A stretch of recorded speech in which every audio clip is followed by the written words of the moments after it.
यशोमती मैया के नंद लाला।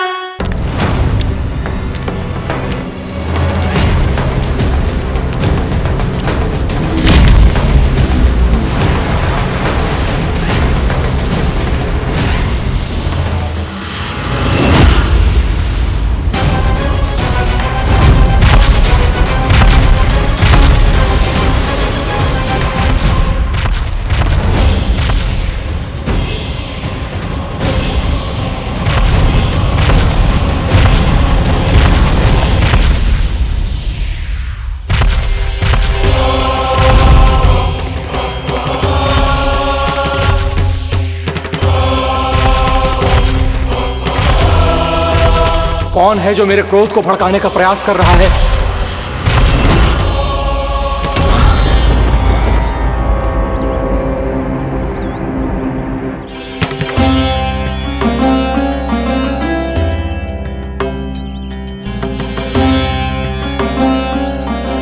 अभी क्या देखा मैंने? किसके पांव थे वो?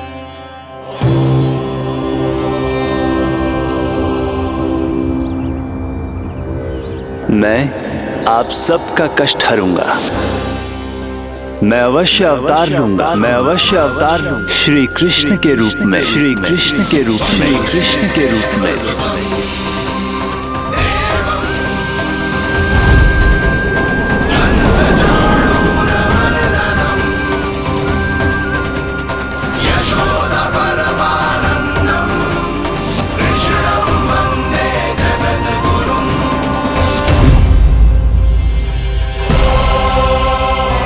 नहीं, नारायण चोरी नहीं कर सकते। अवश्य ये कोई पाखंडी है।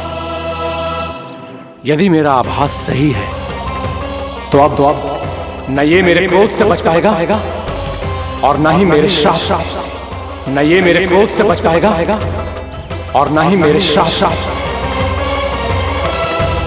जानकी, जानकी को मैं ऐसी स्थिति में छोड़ के नहीं जा सकता। क्या हो गो? कछु तो बोल। कछु करना चाहिए मुझे, पर करूं तो क्या? वापस गया तो जानकी और कस्तूरी पकड़ लेगी और मैया के पास ले जाएगी। समय पे घर पे ना पहुंचा तो पकड़ा जाऊंगा। हे नारायण, अब आप ही कोई सहायता करो जी। क्या हो गया जानकी को?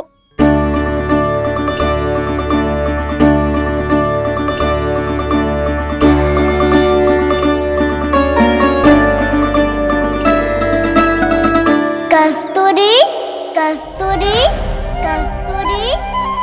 जी मेरा नाम किसने पुकारो? कौन है वहाँ? रानी भाभी, रानी भाभी, तनिक सहायता करो ना। भाभी जी देखो ना जानकी को क्या हो गया है। जानकी,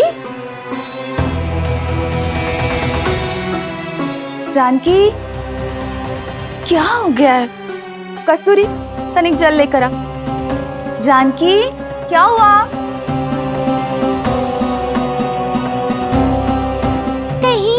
ये तो नहीं सोच रहे प्रभु कि बड़ी माँ थोड़ी देर में मैया को भी यहाँ बुला लेंगी? हाँ, और तब मैं निश्चिंत होकर घर जा पाऊंगा। पर प्रभु, यदि मैया को घर से निकलने से पहले ही पता चल गया कि आप घर पर नहीं हैं, तो क्या होगा? ना, कुछ तो गड़बड़ है। कहीं चोट लगने का तो प्रभाव ना है कि जे इतना सो रहा है। यदि मैया को आपकी अनुपस्थिति का पता चल गया तो क्या करेंगी वो? यशोदा, मुझे लगता है कि तुम्हारा मन ना आजकल ढूंढने लगो है कि कहीं से तुम्हें चिंता मिल जाए और तुम उसे व्यर्थ में ही ले लो। कहना क्या चाहते हो आप? यही कि तुम्हारा लल्ला कितनी शांति से सो रहा है और तुम यहाँ उसकी चिंता कर रही हो। सुबह की चोट को तो कब का भूल गए हो। तुम ही बताओ, तनिक भी पीड़ा होती इसे तो इतनी शांति से सो पातो? ना। तो बस, तो फिर चिंता मत ही करो, मैं रहूंगा ना इसी कक्ष में, ध्यान रखूंगा उसका।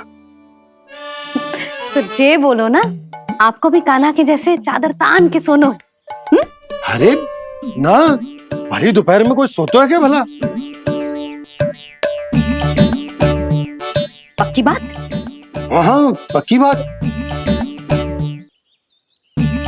मैं लल्ला को ध्यान रखूंगा, तुम चिंता मत करो।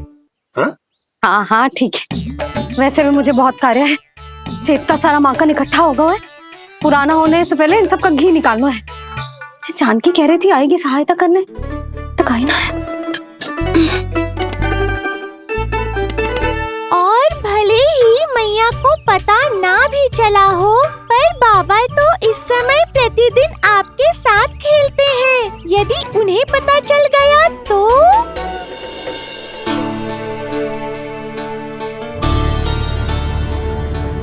देखा मैया कितनी चिंता करती है तेरी। एक बार बाबा को पता चल गया तो फिर मैया को तो पता चलना ही है। उनसे अधिक देर तक छिपा नहीं पाएंगे बाबा।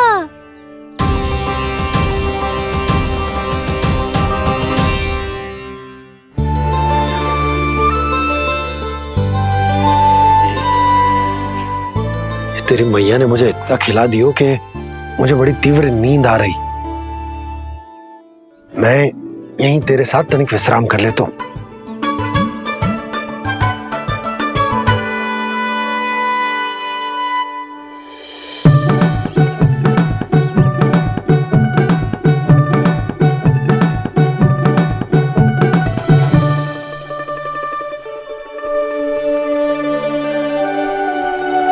पता था मुझे यही होने वाला है। दोनों बाबा लल्ला आनंद से नींद लो, मुझे बहुत सारा कार्य करना है। चाहे बाबा को पहले पता चले या मैया को, आपके लिए तो दोनों ही स्थितियों में संकट है प्रभु। तीनों स्थितियों में मूली तीसरी स्थिति कौन सी प्रभु? वो भी तो पधार रहे हैं। वो कौन? जगत विख्यात महर्षि, अति क्रोधित स्वभाव वाले। प्रभु महर्षि दुर्वासा। उनका गुस्सा बहुत खतरनाक है, इतना कि देवराज इंद्र तक नहीं बचे।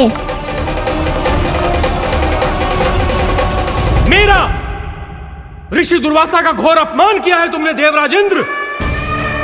जिस प्रकार से तुमने मेरी वरदान में दी हुई माला को ठुकराया है, उसी प्रकार से तुम्हारा पद तुम्हें ठुकराएगा, और तुम्हारे साथ साथ अन्य सभी देवता भी अपने अपने पदों से नीचे गिरकर श्री विहीन हो जाएंगे।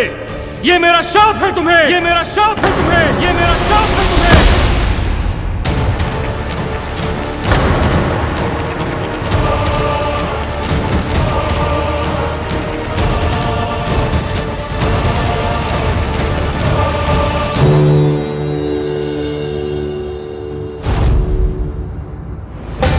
उनकी अर्धांगिनी को भी उनकी क्रोध का सामना करना पड़ा।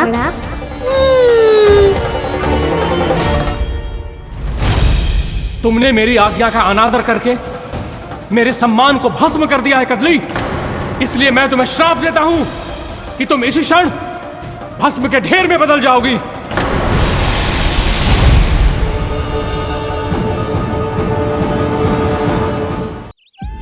ये क्या किया महर्षि आपने? इंद्र को भी नहीं छोड़ा, देवताओं पे भी दया नहीं की आपने, और अब मेरी पुत्री को अपनी क्रोधाग्नि से भस्म कर दिया।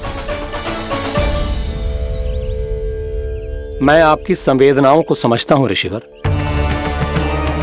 परंतु यदि मैंने देवताओं को श्राप न दिया होता तो समुद्र मंथन भी न होता और उन्हें अमृत भी न मिलता। और अब मेरे श्राप से आपकी पुत्री और मेरी पत्नी कदली फल बनेगी, और श्री विष्णु जी की कृपा से सभी पूजाओं में सबसे अधिक प्रयोग होने वाले फल होने का सम्मान प्राप्त होगा उसे।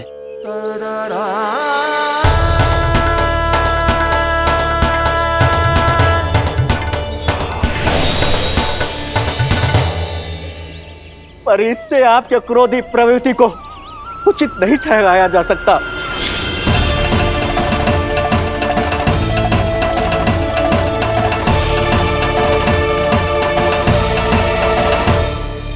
पर प्रभु, आपको उनसे संकट क्यों है? उन्हें थोड़ी ना पता है कि आपने क्या किया है। उनकी तपस्या की शक्ति को कम मत आगो मुरली, उन्हें सब पता चल चुका है। फिर तो फंस गए बुरी तरह से। अब केवल भयभीत ही करोगी, कोई उपाय भी सोचाओगी? प्रभु, इससे पहले कि ऋषि दुर्वासा या कोई और घर पहुँचे, आपको घर पहुँचना होगा ताकि मैया किसी और पर विश्वास ही ना करे। तो चलो फिर।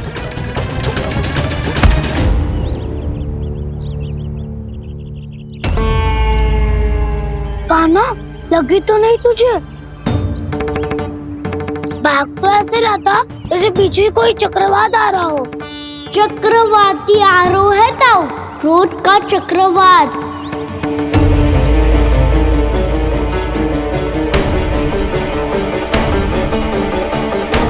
कैसे संभालूंगा मैं महर्षि दुर्वासा को? कान्हा, कहाँ खो गया? और ये माखन क्यों लगा है तेरे मुंह पे?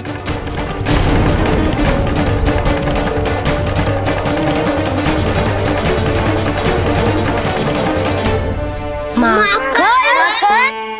तुम सब यहाँ क्या कर रहे हो? मैंने तुझे चुपचाप घर से निकलते हुए देखा तो मैं इन सब को एकत्र करके तुझे ढूंढने निकल पड़ा। देखो देखो, उसके मुंह के साथ उसके वस्त्र पर भी माखन लगा है।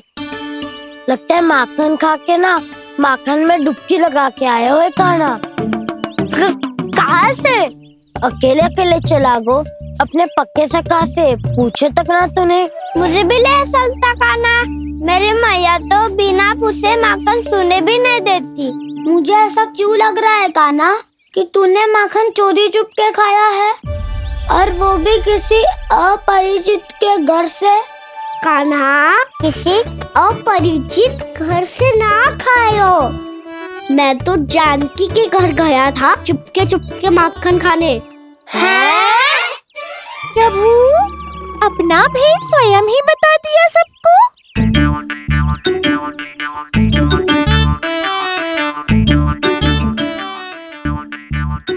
मेरा अर्थ है कि जानकी का घर खुला था तो मैं भीतर चले गयो। ना पूछे। पर वो तो सो रही थी ना, इसके लिए मैंने माखन बिना पूछे ही खा लियो। इसी को तो चोरी करना कहते हैं कान्हा। चोरी? ताई जी को पता चल जाएगा तो क्या होगा तेरा? कौन बताएगा मैया को? हम बताए या ना बताए, तेरे मुंह और वस्त्रों पे लगा माखन स्वयं ही बता देगा।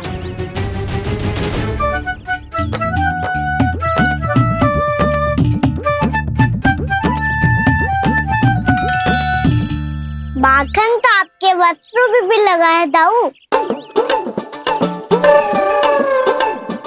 ये तो तब लगा होगा जब तुम मुझसे टकराया था। हाँ, मैया तो यही सोचेगी ना कि आप मेरे साथ ही थे। अब बताओ, कौन बताएगा मैया को? वसंता भी ने तो सुना है, ये बताएगा। सोच ले वसंता, मैया को मेरी बुराई सुन के क्रोध आया तो नाना मैं ना बताऊंगा।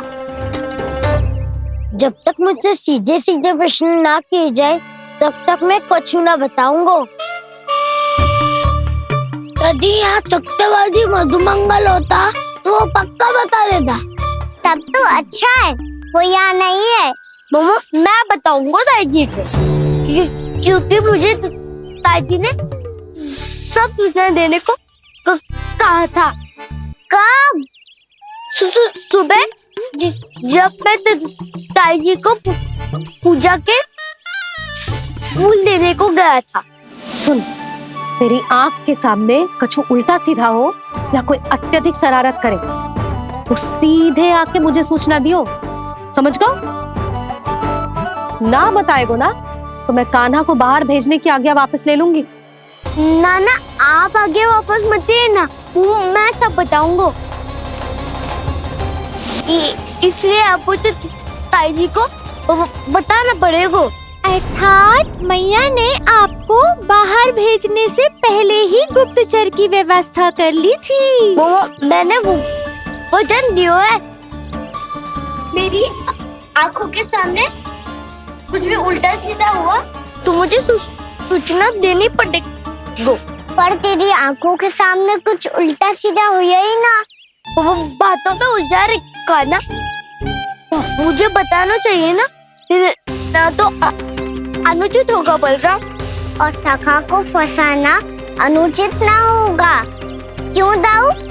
ये निर्णय मैं कैसे करूं? तो और कौन करेगा? कीचड़।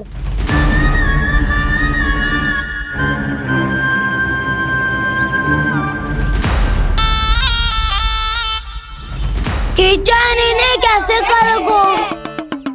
कान्हा और सीता माँ के बीच में कीचड़ फेंको प्रतियोगिता करते हैं। जो जीता सब उसी का ही साथ देंगे। बोलो स्वीकार है? स्वीकार है। तो मुझे भी स्वीकार है, पर नियम क्या होंगे?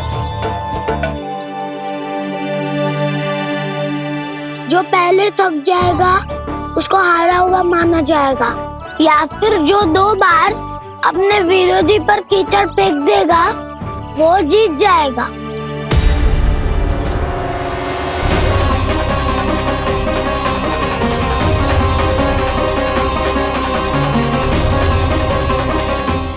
माखन चोरी की घटना के कारण महर्षि पहले ही क्रोधित है। अब कीचड़ से खेलता हुआ देखकर उन्हें और क्रोध न आ जाए। कान्हा तेरा ध्यान कहाँ है? खेल आरंभ होने वाला है। अब चुनौती स्वीकार कर ली है तो खेलना तो पड़ेगा ही।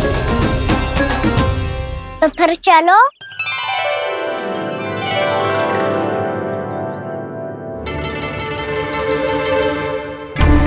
अरे हटो हटो, तनिक धुआं तो जाने दो। को तनिक नजर उतार लूं मैं।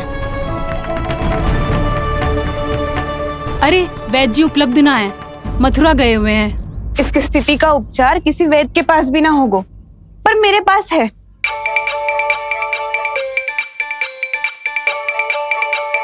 अरे अरे बस करो ये सब। ये अधिकतर समय यशोदा के साथ ही होती है। हो सकता है उसे कुछ पता हो। जाओ, कोई शीघ्र जाकर यशोदा को बुला ला। मैं बुला लाती हूँ। हाँ हाँ।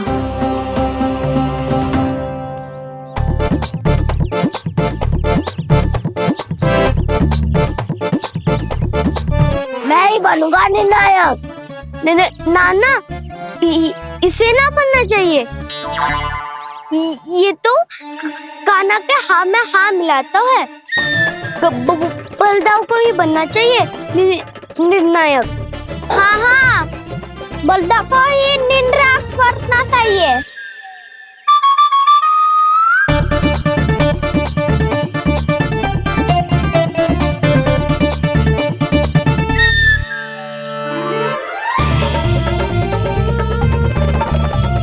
आरंभ करो।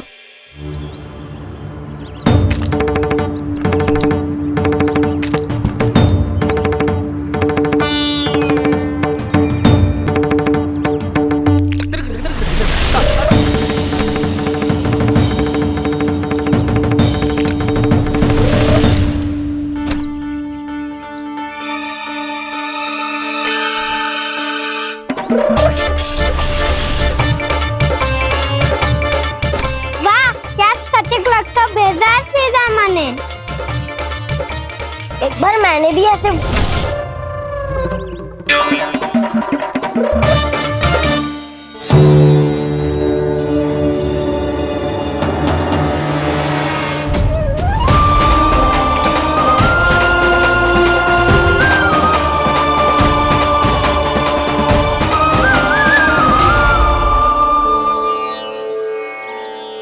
मैं बिल्कुल सही था। जो बालक सबके घरों से माखन चुराए, जो कीचड़ से खेले, वो नारायण का अवतार कदापि नहीं हो सकता। ये अवश्य कोई छलिया है जो कृष्ण होने का स्वांग कर रहा है।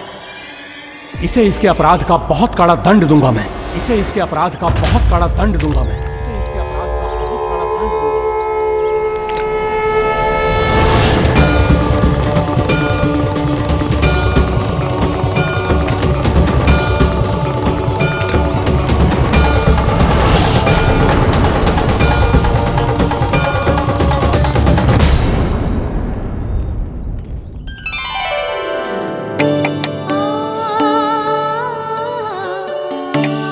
घी बनने की सुगंध से दौड़ा चला तो है, जे सोच के कि मैया कछु विशेष बना रही है। तो चेतु अभी तक सो रहा है। बहुत समय हो गया है, बिना कछु खाए पिए सो गया है। जाके उठाती हूँ।